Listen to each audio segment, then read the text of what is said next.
The fluorescent lights in the boardroom were the kind that buzzed just slightly. Not enough to complain about, but enough to make your headache worse. Mine was already splitting by the time the door clicked shut behind me. "Sit down, Miss Sheridan." His voice was calm in the way that's more frightening than shouting. The way that means someone has already made a decision and is simply waiting for you to catch up. "You're not going anywhere until you tell me exactly what you said to him." My knees wanted to give. I didn't let them.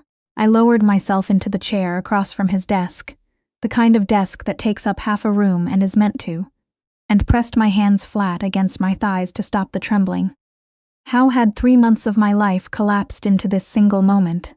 6 weeks ago, I was Vivian Sheridan, 29, junior paralegal at a mid-sized firm on Bay Street, splitting a 2-bedroom apartment in Leslieville with my sister's cat, because she'd moved to Calgary and I was too embarrassed to admit I couldn't afford the rent alone.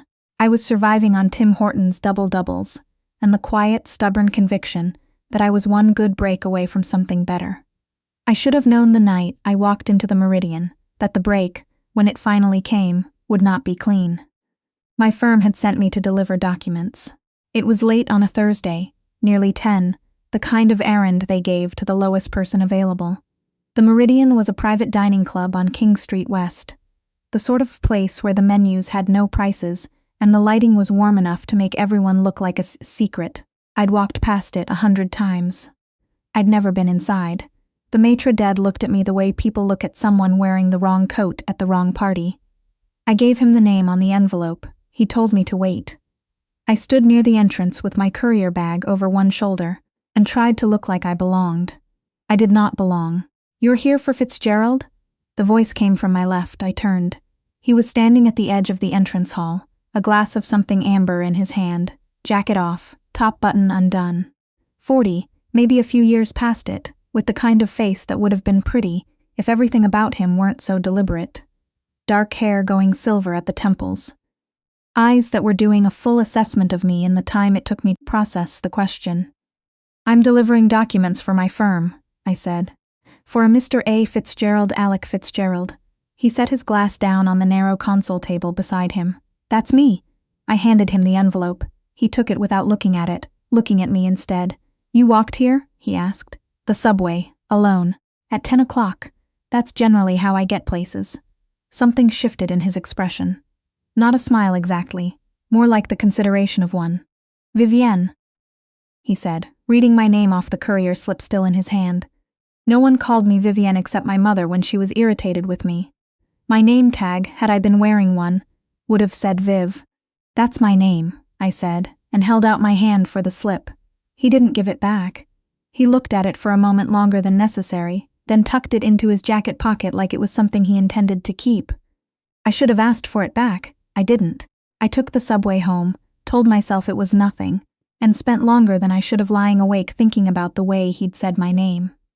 The next morning, an envelope arrived at the firm addressed to me. Not to the firm, not to my supervisor, but to me specifically, care of the front desk. Inside was the courier slip returned and a handwritten note on thick cream paper. "The Meridian, Friday, 7 p.m. dinner. AF no question mark. No if you'd like or please join me. Just a statement of fact." I told my supervisor. She went pale in a way I didn't fully understand at the time. "That's Alec Fitzgerald," she said, as though the name explained everything. "He's a client, an important client." She paused. "You should go." I went. Dinner at the Meridian was not a date, I told myself. It was professional, networking, the kind of thing junior employees did when senior clients requested it. Except Alec Fitzgerald didn't talk to me about the firm. He asked about my background. I'd done a year of law at U of T before I had to drop out for financial reasons I didn't get into. He asked about my sister in Calgary, which I'd mentioned in passing. He asked what I actually wanted to do with my life. No one in a suit that expensive had ever asked me that. I told him the truth, which surprised me. I said I wanted to finish my degree. I said I wanted to argue cases, not file them. He listened the way very few people listen, without assembling his response while I was still talking. When I left that night, his driver was outside waiting to take me home. I tried to refuse. The driver shook his head gently. Mr. Fitzgerald's instructions. Over the following weeks, it continued. A second dinner. A third. always at the Meridian or a private room somewhere equally rarefied. Always just the two of us, surrounded by his security, in a way that took me a while to notice because they were so good at being invisible. He sent things to my apartment. A proper winter coat, because he'd noticed mine had a broken zipper. A set of LSAT prep books with a bookmark already placed on Chapter 1. A grocery delivery from a place I'd never have ordered from on my own budget. I should have been more alarmed by the fact that he knew where I lived. I'd ask myself that question more than once, lying awake in the dark. The honest answer was that I'd already decided, somewhere underneath the part of my brain that was still being sensible, that Alec Fitzgerald was not a danger to me. Not in the way I should have been afraid of. The danger he represented was a different kind entirely. His full name was Alec Royce Fitzgerald. I knew the name the way every person in Toronto's business community knew it. Fitzgerald Capital, Fitzgerald Developments, a half-dozen other holdings that showed up in the business section of the Globe and Mail with enough frequency to become wallpaper. What the newspaper stories didn't say, but what people said quietly over drinks at firm parties, was that the Fitzgerald money was older than Bay Street and cleaner on paper than it had any right to be. I'd chosen not to think too hard about what that meant. Then came the night everything changed. I'd stayed late at the office, finishing a filing. Genuinely late, past midnight. Walking to the subway, I'd taken a call from my sister, distracted, not paying attention to my surroundings the way a woman alone at midnight in any city absolutely should. A man fell into step beside me within half a block of leaving the building. I knew before he said a word that this wasn't coincidental. Vivienne Sheridan. He wasn't looking at me. "You've been spending a lot of time with Alec Fitzgerald." I stopped walking. He stopped too. "Who are you?" "Someone who wants to help you." He finally turned. 50s, unremarkable face, the kind of bearing that said law enforcement or ex-law enforcement. "My name is Sergeant Damien Cole, RCMP Financial Crimes. I think you already know that Mr. Fitzgerald is not simply what he appears to be." I said nothing. "We've been building a case for 4 years," Cole said. "Fitzgerald Capital isn't just an investment firm, it's a vehicle.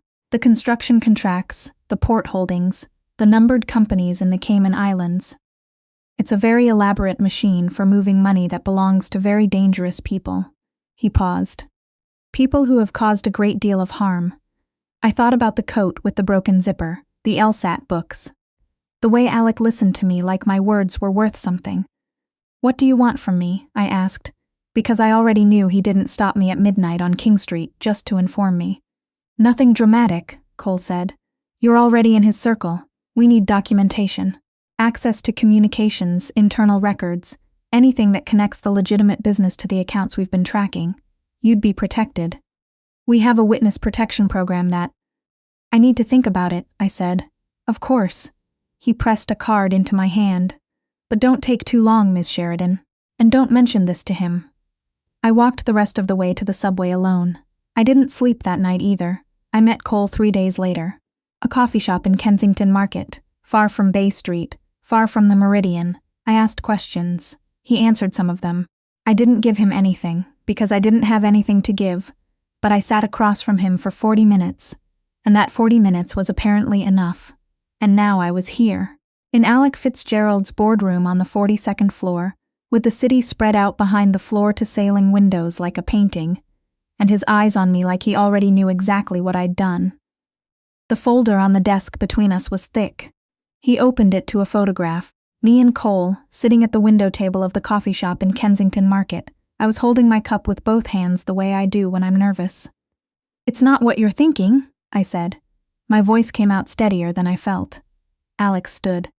He wasn't a violent man. I don't know how I knew that so certainly in that moment, but I did, and yet the act of him simply rising from his chair and coming around the desk made the room feel half its size. He stopped in front of me, close enough that I could smell the cedar, and something darker underneath it that I'd come to associate entirely with him. "Then tell me what it is," he said. "Because from where I'm standing, the woman I've brought into my confidence is having private meetings with an RCMP officer, and I'd very much like to understand why." The quiet hurt beneath the anger in his voice was the thing I hadn't expected. Alec Fitzgerald was not a man who let people see his wounds. The fact that I could see this one made my chest tighten in a way I couldn't afford right now. He approached me, I said. 3 nights ago, outside the office, he was waiting. Something dangerous moved behind Alex's eyes. And you didn't tell me. I was scared, which was true, and I didn't know what to say. You didn't know what to say, he repeated, the words precise and careful. So instead you met him in Kensington on Tuesday morning and sat with him for 40 minutes. Of course he knew exactly where and how long, of course. He said you were laundering money, I said, because I was done dancing around it. That Fitzgerald Capital was moving funds for organized crime. He showed me files, account numbers, wire transfers. I forced myself to hold his gaze. He offered me witness protection, a new identity. I wanted to know if any of it was true. The silence that followed was the loudest thing I'd ever heard. Alec turned away. He walked to the windows and stood there, hands in his pockets, looking out over the city with his back to me. The posture was controlled, but I could see the line of tension across his shoulders. "And what did you tell him?" he asked finally. "Nothing.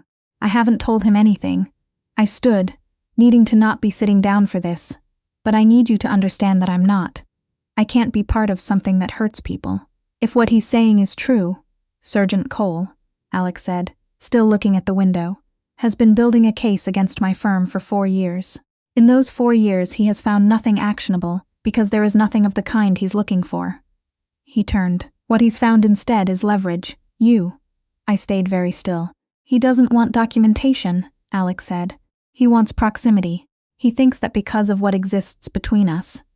A slight pause on that phrase, deliberate and careful. You can be persuaded to give him access he can't obtain through legal channels. He moved back toward his desk, pulled out the chair across from his own, and gestured to it. Sit down, Vivienne. Not because I'm telling you to, because this conversation is going to take a while, and you look like you haven't slept in 3 days. I had not slept in 3 days. I sat. He poured water from a carafe on the desk and set a glass in front of me without asking if I wanted it. Then he sat, leaned back, and looked at me with an expression I couldn't fully read. Ask me, he said, whatever you need to ask. Tonight we don't leave anything unsaid. I wrapped my hands around the glass of water. Are you clean? No. He didn't hesitate, not by the standard definition. What I am is complicated, which isn't the same thing. I waited. My grandfather built this firm in the 1960s. The way money was made in Canada in the 1960s was not gentle. Construction contracts, union management, port access. The people you needed to be in business with were not always people you would choose. He paused, choosing his words with care. My father inherited those relationships along with the company. By the time I took over 12 years ago, certain arrangements had been in place for decades. I didn't create them. I also didn't end them immediately, because ending them immediately would have been like pulling the wrong thread in a very old sweater. But you're trying to end them now, I said. I have been for 7 years. Something shifted in his expression. The firm's offshore holdings have been systematically restructured. The port contracts have been renegotiated with different partners. The construction division is being wound down. He laced his fingers together on the desk. Cole knows this. It's why he's pushing now. Because if he waits another 2 years, there will be nothing left to charge me with. I studied his face, trying to find the lie in it.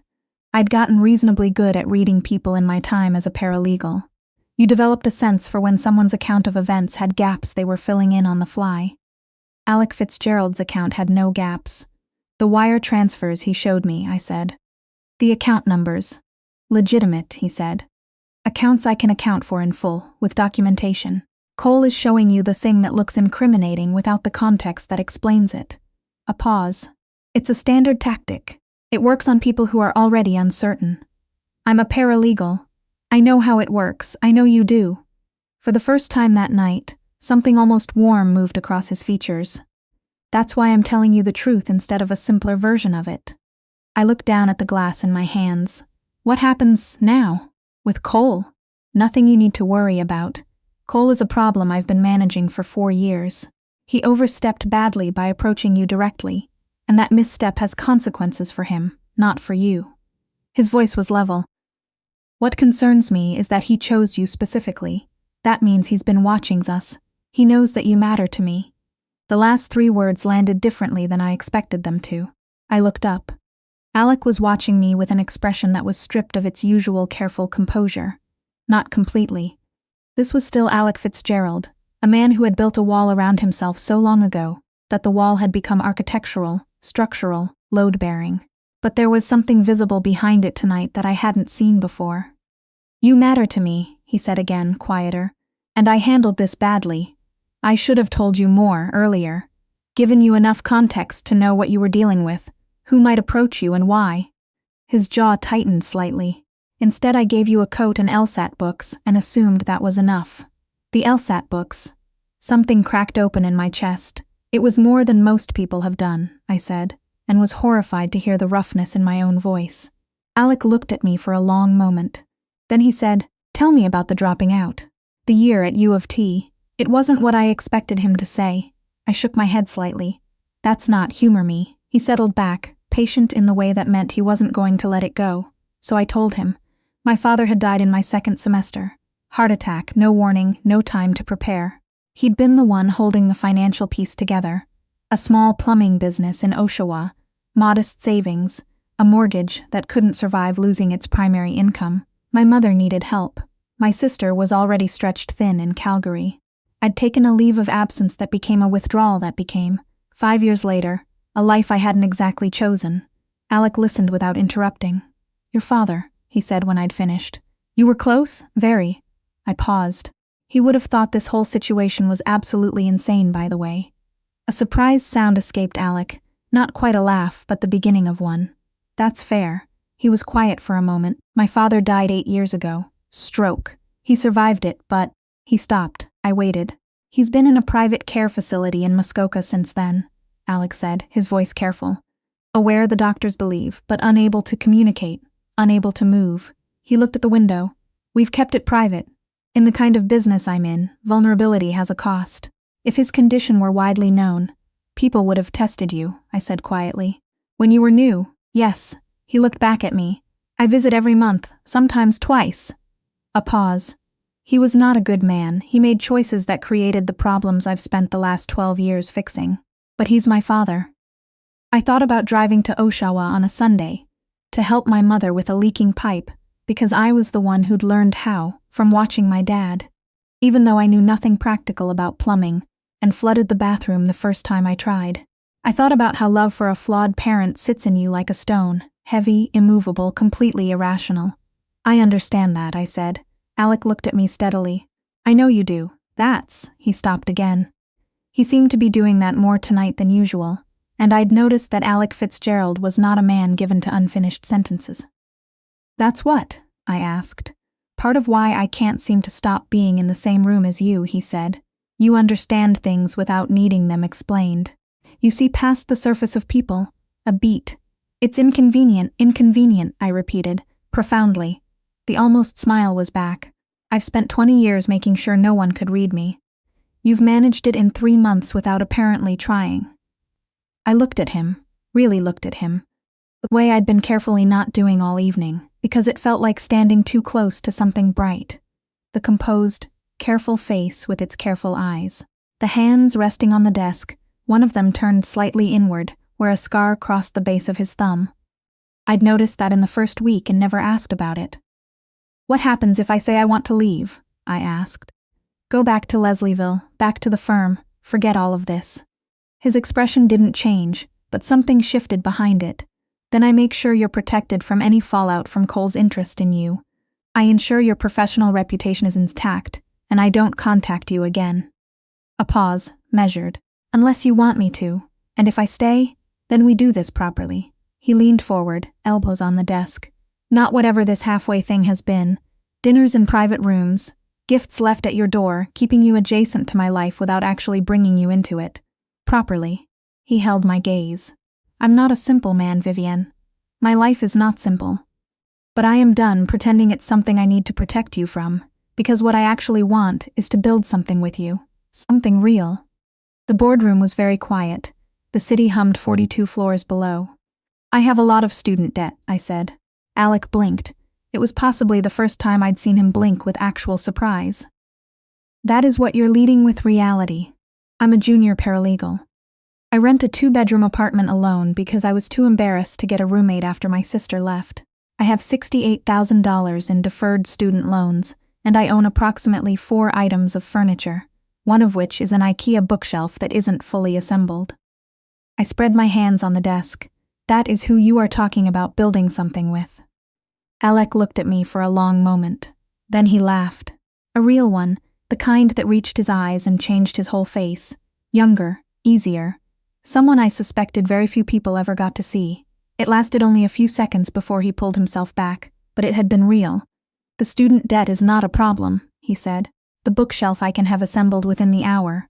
That's not the point. I know it's not. He stood, came around the desk again, but stopped at a respectful distance this time. No caging, no proximity as power. Just him, standing where I could see him clearly. The point is that you want to be seen as yourself, not as someone I've furnished and provided for. The point is that you want to say, "Yes," I said, "exactly that, then you'll have it." He said it simply, like it was obvious. Like equality was something he'd been ready to offer, waiting only to be asked for it directly.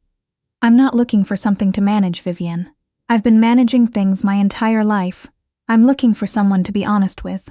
A pause. I haven't had that in a very long time. I believed him.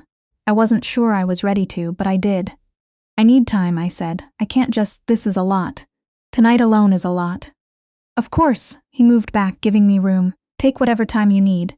In the meantime, there's a guest suite on the floor below this one. It's late, it's cold, and Cole may have people watching your building. I'd like you to stay tonight where I know you're secure. He paused. My housekeeper, Eleanor, is here. The suite is entirely separate from my residence. No obligation, and no expectations. I wanted to say no out of principle. I didn't, because he was right about all 3 of the practical reasons. And I was tired enough that the word suite had bypassed my objections entirely. Fine, I said. One night. The suite was on the 38th floor. A full apartment, really, with a kitchen, windows that looked east over the lake, a bed with a duvet so thick it was practically architectural. Eleanor, a small Jamaican-Canadian woman of indeterminate age who radiated competence, showed me around, pointed out the toiletries and the robe, and the phone number to call if I needed anything, and left with the particular tact of someone who understood exactly how strange the situation was, and had decided not to comment on it. I stood at the east-facing window for a long time. The lake was dark, the lights of the harbor reflecting off the water in long broken lines. I'd grown up an hour outside the city, in a subdivision outside Oshawa, where the most distinguishing feature of the neighborhood was that everybody's driveway got resurfaced the same year, because they all used the same contractor. I'd spent 5 years in Toronto working toward something better.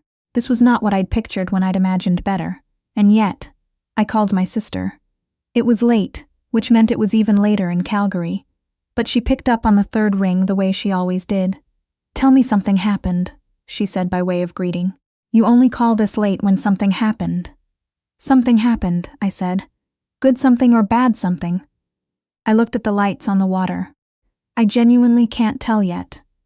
In the morning, Eleanor appeared with coffee and a breakfast that tasted like it had been made by an actual person, rather than assembled from a delivery bag. I ate at the window, watching the lake go from gray to silver to blue as the sun came up over the east end. Somewhere behind me, 42 floors up, Alec Fitzgerald was presumably also awake, having presumably also not slept.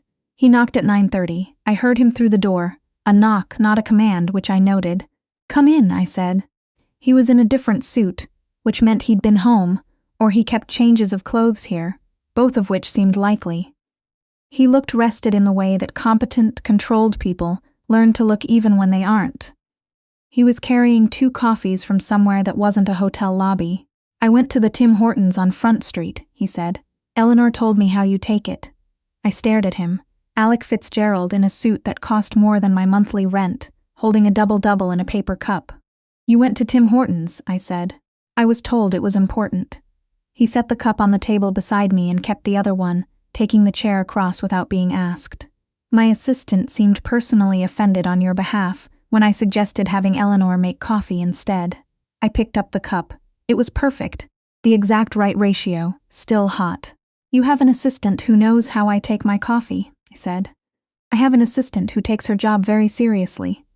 He sipped his own coffee. Whatever he'd ordered looked considerably darker than mine, and regarded me over the rim. "How did you sleep?" "Better than I expected." I wrapped both hands around the cup. "You?" Adequately, which meant not well. "I've been thinking about what you said last night. About wanting a say, wanting to be seen as yourself." And he set his coffee down. "I've been running this company since I was 32 years old. Before that, I spent 6 years as my father's shadow, learning everything he knew. Before that, a private school education specifically designed to produce men who gave orders and expected them to be followed." He looked at me steadily. "Partnership is not a language I grew up speaking. But I want to learn it, with you, specifically, if you're willing to be patient with the learning curve." It was the most honest thing anyone in a position of power had ever said to me. Not "I'll do better," not "trust me," an acknowledgement of exactly where the deficit was and who he wanted to address it with. "I'm not patient by nature," I said. "I know." Almost a smile. "I'm counting on that." Something settled in me. Not everything. There were still layers of complicated that would take months, possibly years, to fully understand. But something. "Tell me about the legitimization timeline," I said. "Realistically, not the version for the press release." He raised an eyebrow slightly. "You're negotiating. I'm asking informed questions. There's a difference." I pulled one knee up onto the chair. "If I'm going to have a say, I need to understand what I'm having a say about, so the offshore accounts, the remaining port contracts. How long?" He looked at me for a moment. Not with surprise, exactly. More with a kind of recognition, like something he'd suspected about me had just been confirmed. Then he talked. He talked for nearly 2 hours. Not in the careful, curated way he spoke in boardrooms, but the way someone talks when they're working through something out loud, when the person across from them is actually following along and pushing back on the parts that don't add up. I asked questions. He answered them honestly, including the ones where the honest answer was that part is still messy or I don't know yet. He told me about the 2 remaining contracts he needed another 8 to 14 months to extricate from, and why, and the specific legal mechanisms involved. He told me about the internal resistance from 2 of his father's old partners, who still had enough leverage to make the transition complicated. I told him which parts of his legal structure had gaps that a competent RCMP counsel would find interesting, and exactly why. Because I'd spent 5 years reading financial agreements, and I had opinions. He listened with the entirety of his attention. By the time Eleanor came to ask about lunch, I had a clearer picture of the situation than Sergeant Cole had given me, and Alec Fitzgerald was looking at me, like he'd discovered something he hadn't expected and wasn't sure what to do about being pleased. "You'd make a very good lawyer," he said. "I'm aware," I said. "That was the original plan. It could still be the plan." He said it simply, not as an offer of patronage, just as a fact. "Your file at U of T is still open. A leave of absence that converts to a withdrawal is not the same as a permanent record. With the right application, the right letters, you could re-enroll." A pause. "I know the dean of the faculty. Not that you would need that. I would want to do it on my own terms," I said. "I know." He held my gaze. "I'm not offering to buy you a law degree. I'm offering to get out of the way of you earning one." That was the moment. I don't know exactly how to explain it. The careful, specific distinction he drew between those 2 things, and the fact that he drew it before I asked. That was the moment I understood that whatever Alec Fitzgerald was, whatever complications came attached to him, he had been paying attention to exactly the right thing. "Okay," I said. He stilled. "Okay, which part?" "All of it." I set my coffee cup down. "The staying, the doing this properly, whatever that means. All of it." I pointed at him. "But you don't make decisions about my life without asking me first. Not the way you decided Cole's problem would be handled, without asking if I had thoughts about that. Not the way you sent a driver to take me home without asking if I wanted one. You ask, agreed," he said immediately. "And I'm going back to Leslieville tonight. I'm not moving into a suite because things got complicated. Of course. And the bookshelf stays unassembled. I'll finish it myself." The corner of his mouth pulled upward. "That one I can't argue about professionally, but I reserve the right to feel quietly concerned about structural integrity." I laughed, and the sound of it in that glass and steel room felt like the first real thing that had happened in days. Sergeant Cole called me twice that afternoon. I didn't answer. 2 days later, Alec's legal team sent a formal letter of complaint to the RCMP regarding Cole's unauthorized and improper contact with a civilian witness, which, from what I was told, created a significant amount of paperwork on Cole's end and effectively terminated his access to me as a potential source. I never heard from him again. What I heard from instead, over the following months, was a succession of things I hadn't dared want. A letter of acceptance to the re-entry program at U of T's Faculty of Law, which I applied for on my own and received on my own, though I suspected the dean and Alec had had a conversation I was never told about and chose not to investigate. The apartment in Leslieville went from feeling temporary to feeling chosen, because I was the one choosing it. My sister came back from Calgary for a visit in March and spent 45 minutes interrogating Alec over dinner at my kitchen table. My kitchen table, the one with the mismatched chairs, and he answered every question without deflecting once, including the pointed one about the criminal investigation, which he addressed directly and in full while my sister stared at him with her lawyer face until she was satisfied. I like him, she told me afterward, like she was announcing a verdict. I know, I said. He's complicated. I know. You are going to argue constantly. Probably. Good, she said. You're too smart to be with someone you can't argue with. I re-enrolled in law school that September. First year, first semester, surrounded by students who were 22 and terrifying in their certainty. I was terrifying in different ways. A 29-year-old paralegal who already knew exactly what a courtroom looked like from the filing end and had strong opinions about legal writing by the time most of them had read their first case brief. I was home late most evenings. Alec would sometimes be there, sometimes not. He had his own world, his own hours, and we'd learned early that the key was not trying to collapse our lives into each other, but to find the places where they fit together naturally. Sometimes that was dinner at his place, the penthouse on King West, that I'd stopped finding intimidating sometime around November. Sometimes it was him sitting at my kitchen table reading briefings while I studied constitutional law. Two people doing entirely separate things in the same room, which had turned out to be one of my favorite things we did together. He called me Sheridan when he was teasing me, which was often, Vivian when it was something serious. Once, in a moment I knew he hadn't planned, love, which he immediately followed with a barely perceptible pause that told me he knew exactly what he'd said and was waiting for my reaction. Don't make it weird, I said. He exhaled. Thank you. It wasn't weird. 14 months after that boardroom, 14 months of complicated and real, and nothing I could have planned. We were sitting in the conservatory of his place in Caledon on a Sunday evening, the kind of gray November evening where the sky sits low and the whole world smells like coming snow, when Alec set down his book and turned to look at me with the expression I'd learned meant he'd been working up to something. There's something I want to ask you, he said. I folded the corner of my page. You're making that face. What face? The face you make when you've been thinking about something for a while and decided to stop thinking and just say it. A brief pause. I need to get a better face. Don't. I like it. I set my book on the arm of the chair. Ask. He leaned forward, elbows on his knees, looking at me the way he'd looked at me that first night in the boardroom, when the careful composure had come apart. Clear and direct and without the armor. He reached into his jacket pocket and set a ring box on the table between us. Small, dark green, the kind of box that didn't need to announce itself. I know this isn't conventional, he said. None of this has been. And I know you need to do this on your own terms, not mine, so I'm asking rather than telling. I'm asking because you made me understand the difference. I looked at the box. Marry me, he said. Not because it changes anything about who you are or what you're doing. Not because it changes the dynamic between us. Because I want. He stopped, and for a moment he looked younger, less composed, more like the person he'd been slowly, over 14 months, letting me see. Because I want to spend the rest of my life being in rooms with you. The difficult rooms and the easy ones. Because you make me better at things I thought I was finished learning. And because when you argued with my senior counsel last month for 20 minutes about case precedent and turned out to be right, I realized I had been looking forward to that moment for the rest of my life and hadn't known it yet.